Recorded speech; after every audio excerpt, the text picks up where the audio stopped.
Well, let's continue building up to the UEFA Champions League final, which will be taking place tomorrow. It is Liverpool and Tottenham Hotspurs going head-to-head.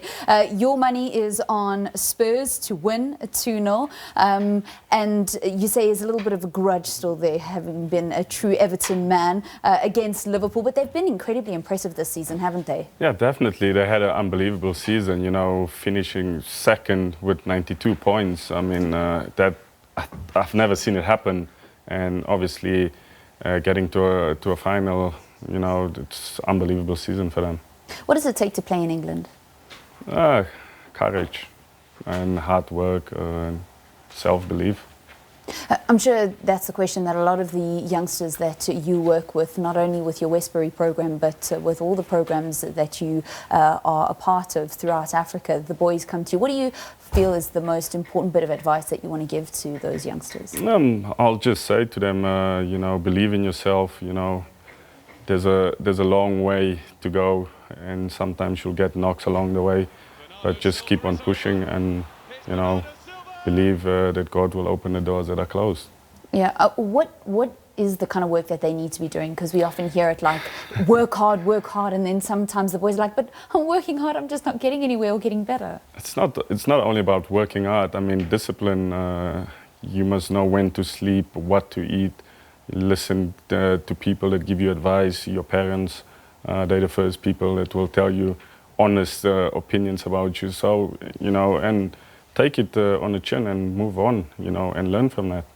You played a little bit in South Africa. You've played many times for Banyana, over 60 caps for our national team. What do you feel is the challenge for South African football? Definitely the development in our country. You know, we get players in that are 22, 23, 24, then we still call them youngsters. For us, we have to develop players at the age of 13, you know, and prepare them for the big step. So there's a lot of, we don't have a lot of players coming through a system. If you compare to different countries, they have players from under 7 started playing already in a similar position, similar system. They know the whole, what's expected of them when they reach the high level. So that's for us, that's the big issue. But then again, you know, we've got a lot of talent in South Africa, but there's no, the development is not so good. Yeah, and I suppose development is not just having programs by former players like yourself in areas. It's about having a wholesale development structure which is well planned out. Yeah, definitely.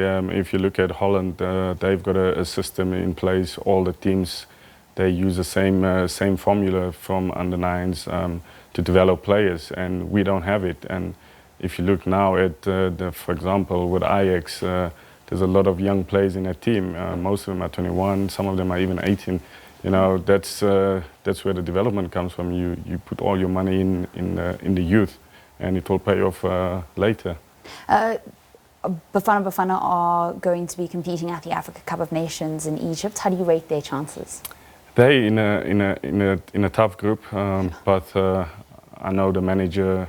He believes they can come out of that group. Obviously, it's not going to be easy, but I hope they come out, and I also strongly believe that they've got a good opportunity to go one step further to get to the second round. They definitely can. They had Morocco the last Afcon when they were in the same group. So, you know, it's who wants it more on the day when they play. I know you've got daughters, and from a woman's perspective when it comes to sport, there was huge celebration with Banyana qualifying for the World Cup. Do you follow the women's team at all? Actually, I had a few girls that's playing now for the under-20s that played in my tournament as well. So beautiful. I'm quite up to date with that, and the coach has been doing an unbelievable job finishing second at the Afcon.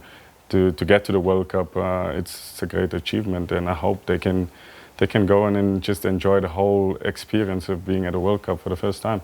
It is fantastic to show the young girls in South Africa that it is something that you are able to do, and you are able to qualify for a World Cup, isn't it? Yeah, definitely. Nothing is impossible. If you want it, you must go and get it. So I think we have to instill that in the kids' mind as well. There's nothing is impossible. If you want something, go after it and believe you can get it.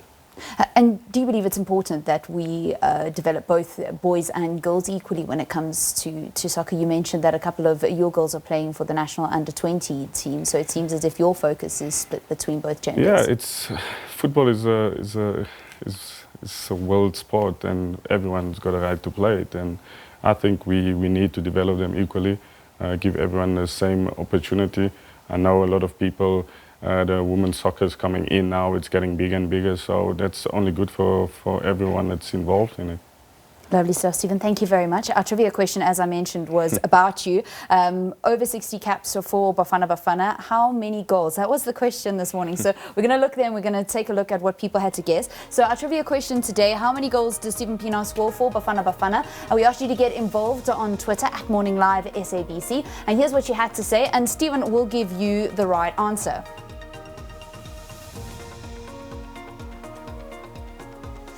Okay, so we're just waiting for our Twitter machine to fire up. What was your most memorable game for the national team, Stephen? My first game against Turkey. I remember the coach was Jomo Sono. He said to me, just go out. It was before the 2002 World Cup. He said, just go out and show the world that you've got talent and enjoy it. And that was, for me, it was one of my best games I think I played for the national team.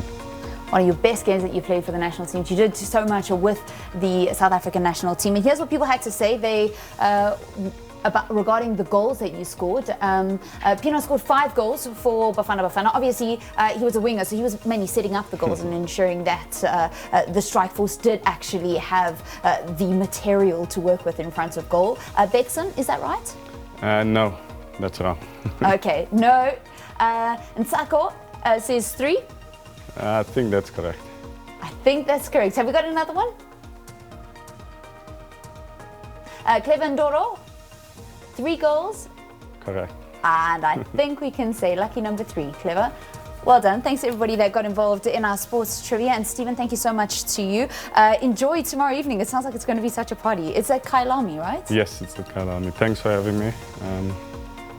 I'll definitely enjoy it. Okay, so it's going to be the UEFA Champions League final, a massive fan viewing area yourself. Thierry Henry will be there, and just great football we anticipate. Yeah, it's going to be a good game. Two big clubs playing against each other. And obviously having Thierry Henry in South Africa, I think the fans will enjoy their moment. He's a legend. You know, just to be here, thanks to Heineken, the people get an opportunity to watch him. I mean, I don't know if you saw some of the visuals of the reception that Ian Wright got, so I can't imagine what the reception is going to be for Thierry Henry. Thank you so much, Stephen.